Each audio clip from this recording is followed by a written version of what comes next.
Bienvenidos a un nuevo capítulo de Reivindicando la Historia.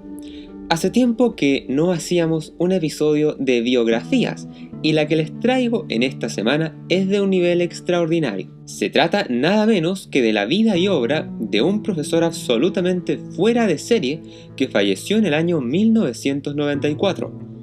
Rolando Chucky fue lo que se llama en toda la extensión de la palabra una mente brillante. Dentro de los temas que investigó, destacan dos esferas.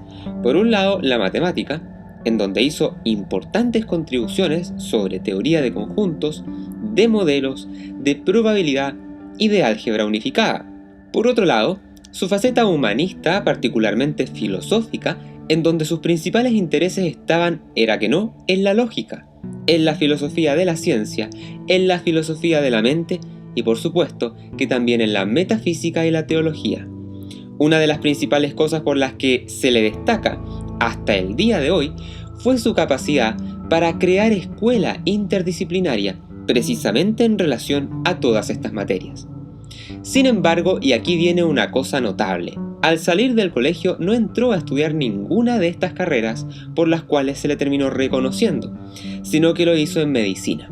Partamos por su juventud y conozcamos esta notable biografía de un genio local poco difundido en la cultura popular. Time for a great new American enterprise. Time for this nation to take a clearly leading role in space achievement, which in many ways may hold the key to our future on Earth. Now it is time to take longer strides. Time for a great new American enterprise. Rolando nace en el 35, hijo de padres inmigrantes sirios pertenecientes a la Iglesia Ortodoxa, que luego de su llegada a Chile se van a convertir al catolicismo. Este es un detalle no menor, toda vez que le inculcaron a nuestro genio una fe que lo va a acompañar a lo largo de toda su vida. De hecho, sus amigos lo recuerdan nada menos que como un católico devoto, que pese a su apretada agenda académica, siempre se hacía tiempo para leer acerca de temas religiosos con profundo trasfondo teológico. No íbamos a esperar nada menos de alguien obsesionado por la lógica y la filosofía de la mente.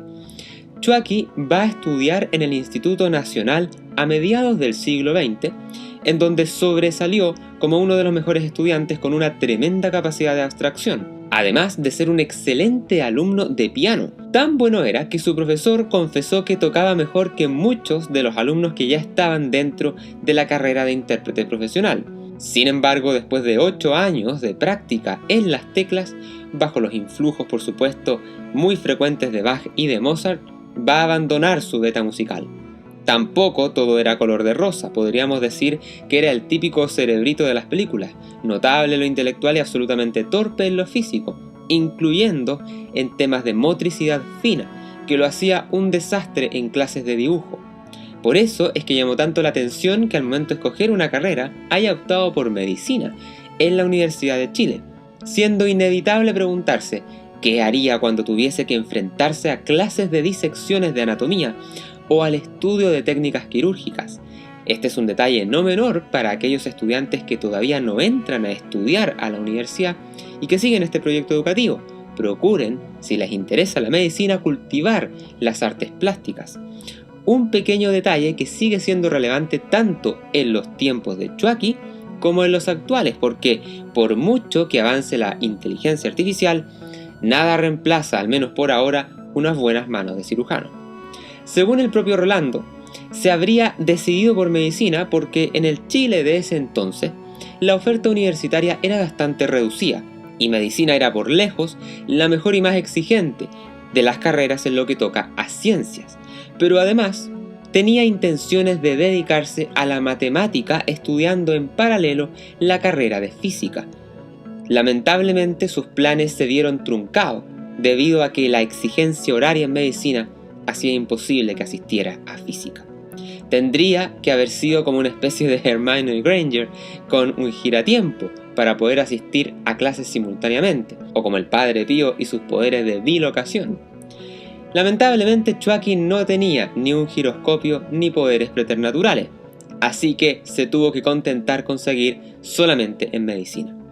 Uno se podría preguntar ¿Por qué, si estaba tan entusiasmado con el tema de las matemáticas y la física, se quedó con el cacho médico? Respetando a todos los médicos que ven este canal, ustedes sabrán que tengo un especial interés por las neurociencias y la psiquiatría. Pero en el señor Chucky se notaba a leguas que lo que más le movía era el tema de las matemáticas y las ciencias físicas. Entonces, bueno, la razón fue simplemente social. Las salidas que tenía medicina eran muchísimo mejores y más respetables que cualquier otra cosa. Cualquier otra carrera significaba lanzarse a un abismo de incerteza.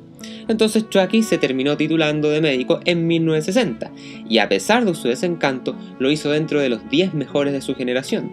Su paso por la facultad no estuvo exento de polémicas. Se cuenta que en una clase se puso a discutir con un profesor con respecto a la proporción en que normalmente se eliminaba el nitrógeno en la orina. A Rolando le dieron 24 horas para que rectificara su error, pero en vez de eso regresó sosteniendo su argumento todavía con más ímpetu y con explicaciones que terminaron valiéndole la expulsión de la clase, a pesar de que luego se reconcilió con su maestro, pero sin jamás dar su brazo a torcer al respecto. Su principal área de interés en la medicina fue la bioquímica. Fue profesor universitario y ayudante en el Instituto de Química, pero todo esto porque su verdadera pasión estaba en otra cosa que no era nada menos que la lógica. Esto lo llevó a enrolarse en un doctorado en la Universidad de California, Berkeley.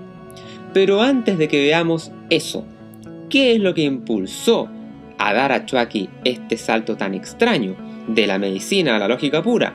Lo hicieron sin lugar a dudas que las enseñanzas del profesor alemán Karl Grandjot, discípulo directo del legendario Hilbert, que llegó a Chile a principios del siglo XX y que después se quedó producto de la Segunda Guerra Mundial. Pero ¿de qué manera Rolando conoció a este profesor alemán? Fue gracias a su primo Benedicto, quien trabajaba en el departamento de anatomía patológica y necesitaba adquirir un microscopio. Este profesional encontró en el diario un aviso de alguien que estaba vendiendo el instrumento que precisamente necesitaba. Y resulta ser que el vendedor no era otro que Grandjot.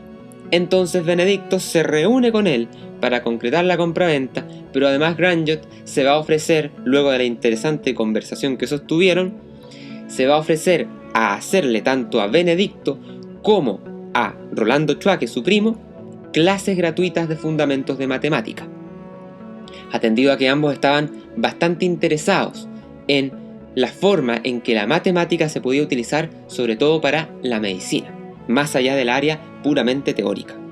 Al empezar las clases, Rolando se fue por un tubo y tan bien congenió con su maestro que las lecciones se extendieron desde el 55 hasta el año 61. Reivindicando la Historia es un programa que explora la fascinante relación entre la historia natural y la historia del hombre, a partir de una aproximación desde la Big History, una disciplina en construcción que busca acercar las ciencias con las humanidades. Contribuye a su producción haciendo una donación única que puedes hacer desde aproximadamente $1 a través de nuestro portal en Flow. De todos modos, podrás donar cuantas veces quieras. Es fácil, rápido y seguro. Tu aporte es esencial para su vigencia y tu nombre aparecerá en los créditos de cada capítulo como señal de agradecimiento. PFW, nos une la ciencia, nos apasiona el conocimiento. Al poseer el 70% de toda la capacidad de observación astronómica del planeta, Chile es el país más importante para esta disciplina, pero pocos conocen la historia de cómo este remoto país en el fin del mundo logró convertirse en la joya científica que es ahora. En Historia de la Astronomía en Chile recorrerás desde las primeras expediciones astronómicas en el siglo XIX hasta nuestros días. Todos estos grandes hitos de la ciencia de las estrellas rigurosamente investigados tras un año de documentación y producción, ya disponible en todas partes del mundo. Te invitamos a que te unas como miembro de nuestro canal de YouTube y así obtener las siguientes ventajas exclusivas. 1. Acceso a todas las clases del curso Astronomía en J.R.R. Tolkien. 2. Acceso a PFW Premium en nuestra página web, en donde encontrarán clases magistrales, análisis de libros y todos los apéndices de nuestros cursos virtuales. Se trata de nuestra biblioteca digital secreta, un espacio creado para nuestros usuarios de cursos virtuales en Udemy, que ahora se extiende como beneficio a los miembros del canal. También obtendrás acceso anticipado a las columnas de opinión, capítulos de Books and Films y de Reivindicando la Historia. Los esperamos. PFW, nos une la ciencia, nos apasiona el conocimiento. Y ahora tu membresía en el canal incluye también acceso a todas las clases de nuestro nuevo curso Neurociencia Atomista. Sumérgete por los grandes misterios de la ciencia, la filosofía y la teología de nuestro tiempo. Adéntrate por los más altos confines de la conciencia humana para tratar de arrojar luces a la naturaleza de la conciencia, el lenguaje y la abstracción. Conoce más detalles en los enlaces ubicados en la descripción de este video. En una oportunidad, profundizando en sus estudios, tuvo acceso a la publicación de un fisiólogo gringo que exponía un método geométrico para calcular la presión capilar media de oxígeno en el pulmón. Entonces Chouaki se empezó a preguntar si era posible calcular ese valor de una forma distinta, y con ayuda de su maestro Grandjot llegaron a una integral numérica con la que obtenían resultados mucho más precisos. El descubrimiento fue comunicado a los norteamericanos, pero ellos lo desecharon por considerar que el método era demasiado complicado. Resulta que en general los médicos no son muy amigos de las matemáticas más complicadas, lo que le llevó en varias oportunidades al señor Chouaki a decir, no sin un dejo amargo y altanero contra su propia profesión, que los matemáticos usaban palabras fáciles para las ideas difíciles y que en cambio los médicos usaban palabras difíciles para las ideas fáciles. Y si no le creen a Chouaki, la próxima vez que le entreguen un informe médico, cuente la cantidad de palabras ridículamente extrañas que se podrían reemplazar por términos mucho más sencillos. Lo que viene después también es un tanto de película estilo The Theory of Everything sobre Stephen Hawking.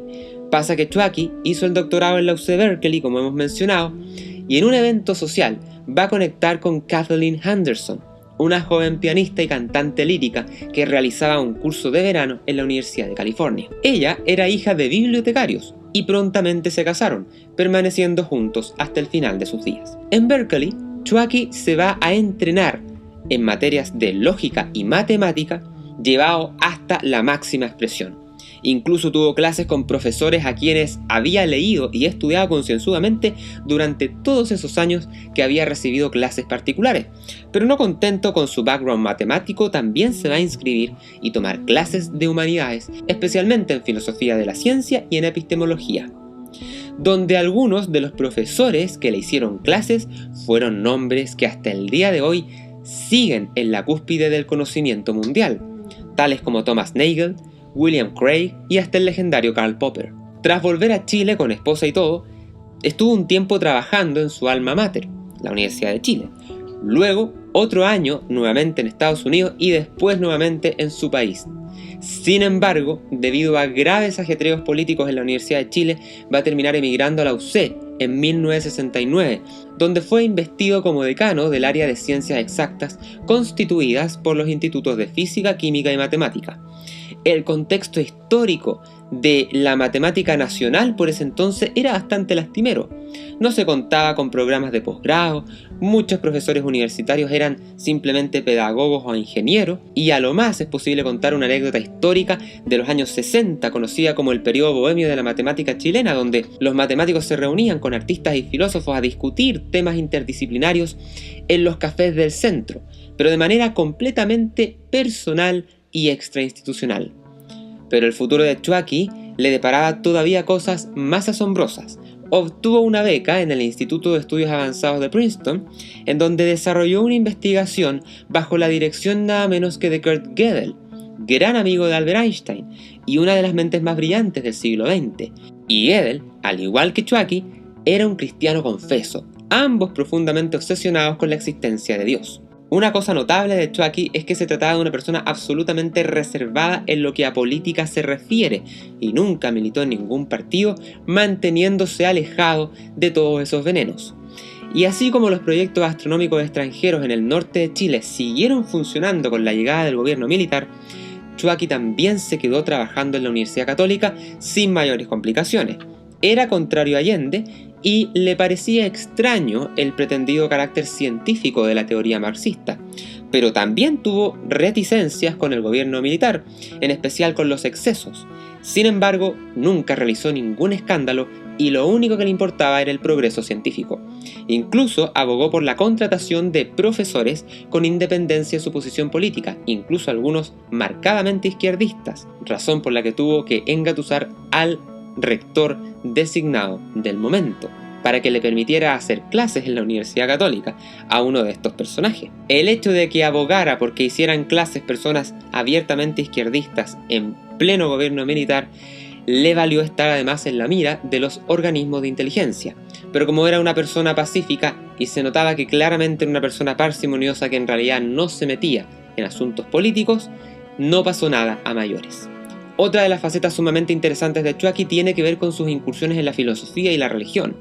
Pero como ya se nos acabó el tiempo en este capítulo de Reivindicando la Historia, eso lo vamos a contar en el siguiente episodio. Solo resta recomendarles el libro biográfico que trata acerca de su vida y obra, que fue publicado muy recientemente por Ediciones UC, llamado Rolando Chucky, Matemáticas, Filosofía e Interdisciplina, en el que por supuesto nos basamos para elaborar este capítulo. Que tengan una muy buena semana. Time for a great new American enterprise. Time for this nation to take a clearly leading role